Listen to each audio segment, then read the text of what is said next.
Means the world to me, this property. If you were to come back in a few years' time, this will be our permanent base. We'll still be travelling, but this will be the base. We don't want to build a great big huge house. The vision is really, after walking Te Araroa, we walked for 133 days with nothing but a pack on your back, and that was all we needed.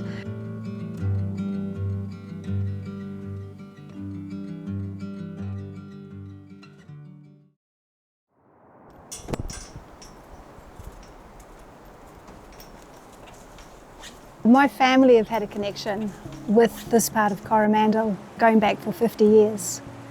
We first started coming up here to the beach to go camping, and before long we'd moved up to the area. So I've had this connection going back such a long time, and I always knew that one day I would eventually come back here. And that idea, that little kernel of an idea, has just been in the back of my mind. Since then I've lived all over the peninsula, I've lived all over New Zealand and all over the world and worked all over the place. But this was the one place I'd keep coming back to. So this has been my one constant throughout my life. Down at the bottom where the main stream is, there are about 6 or 7 eels living down there, and I think, looking at the size, there's maybe 3 generations.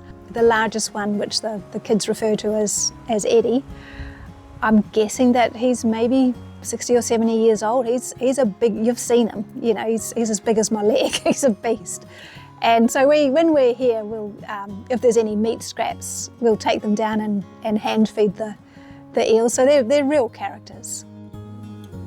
When I took over the property, one of the local apiarists already had hives on the property. So apart from the pine trees, we've got a lot of manuka and kanuka, and as well as other natives. And so there's about 20 hives on the property. Woodlands Organic Honey is who they are. And so we've just continued with that. And it's neat in summer because the manuka and kanuka, it's just like, it's all as dotted. You know what it's like when it's in flower, and you just look out and the bees are just going for it. There's just so many. To be off grid, I don't want to have those connections, that need for utilities here.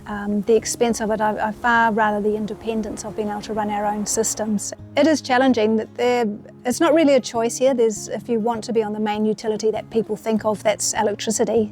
There's no electricity up this end of the road anyway. So we've no power, we've no phone lines here. There's no stormwater system, there's no water systems, no public utility systems. Even for rubbish collection, we've got to drive 3 kilometres from here to get an occasional rubbish collection. There's no mail.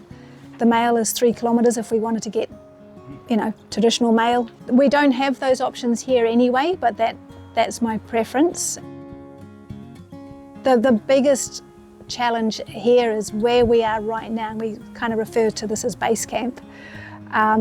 Was actually getting access by vehicle into here, and that has been a massive focus for the last 6 months.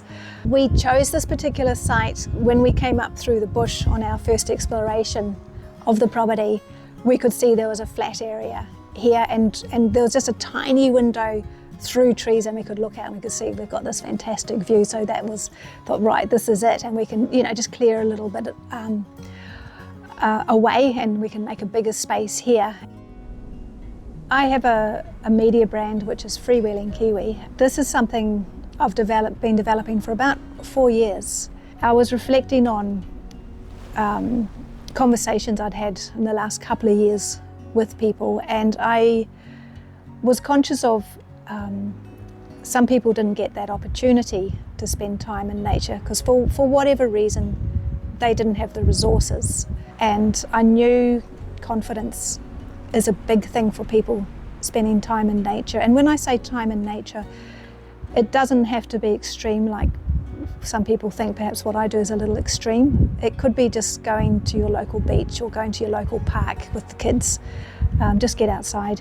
That's where Freewheeling Kiwi was born, not the name but the idea, because I really thought, well, if I can go out and I can demonstrate that someone like me, I was in my mid-50s at that time, I'm just an ordinary person. I'm not a survivalist. I'm not a super athlete or anything. If I can go out there and I can document what I'm doing, and I document the good, the bad, and the ugly, show the mishaps and all that, I hoped that would give someone else the confidence that they would think, if Sharon can go and do this stuff, maybe I can go out and have the confidence to go on a walk or take the kids down the park or to the beach or whatever.